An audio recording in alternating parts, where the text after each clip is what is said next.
নন্দিত লেখক চলচ্চিত্রকার হুমায়ূন আহমেদের জন্মবার্ষিকী আজ। ১৯৪৮ সালের ১৩ নভেম্বর জন্মগ্রহণ করেছিলেন এই গল্পের জাদুকর। অজস্র গল্প, উপন্যাস, টেলিভিশন নাটক আর কিছু চলচ্চিত্র ও গানের মাঝেই বেঁচে রয়েছেন তিনি।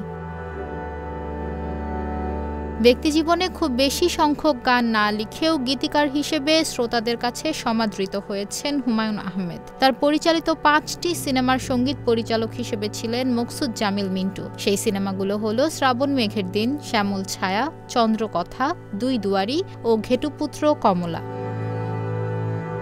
এসব ছবির অনেক গানই মানুষের মুখে মুখে, তবে সবচেয়ে বেশি জনপ্রিয় শ্রাবণ মেঘের দিন সিনেমার একটা ছিল সোনার কন্যা গানটি। এটি তৈরির অজানা গল্প শেয়ার করে এক সাক্ষাৎকারে মকসুদ জামিল মিন্টু বলেন, হুমায়ূন আহমেদ একটা ছিল সোনার কন্যা গানটা প্রথমে এমনিতেই লিখেছিলেন, শ্রাবণ মেঘের দিন ছবির জন্য লেখেননি। কিন্তু তিনি একদিন আমাকে গানটা সুর করতে বললেন। মাঝে কয়েকদিন কেটে গেছে, গানটি সুর করার কথা ভুলেই গিয়েছিলাম। যোগ করে তিনি আরও বলেন, এটা সম্ভবত ১৯৯৮ সালের দিকের কথা। একদিন শান্তিনগরের সাস্টেইন রেকর্ডিং স্টুডিও থেকে ফোন এলো। আমাকে বলা হলো, হুমায়ূন স্যার এসেছেন, আপনি কোথায়? আমি বললাম, তিনি কেন এসেছেন? আমি ভুলেই গিয়েছিলাম গানটির কথা। সেদিন গানটি রেকর্ড করার জন্য স্টুডিও বুকিং দিয়ে রেখেছিলাম। এদিকে গানটি সুর করা হয়নি। কি করি ভাবছিলাম, পকেটে রাখা গানটি খুঁজে পেলাম।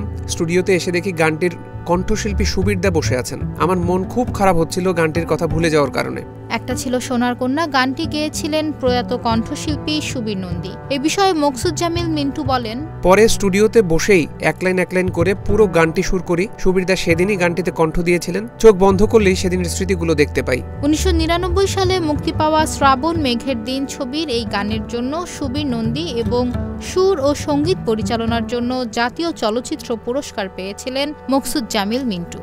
চলচ্চিত্রের দীর্ঘ ক্যারিয়ারে দর্শকের মন জয় করে নিয়েছিলেন হুমায়ূন আহমেদ। পাশাপাশি গানও লিখেছেন বেশ কিছু। এর মধ্যে রয়েছে যদি মন কাঁদে, লিলুয়া বাতাস, চাঁদনি পশরে কে আমারে স্মরণ করে, আমার আছে জল, ও আমার উড়াল পঙ্খিরে, আমার ভাঙা ঘরে ভাঙা চালা, মাথায় পড়েছি সাদা ক্যাপ, বর্ষার প্রথম দিনে প্রভৃতি।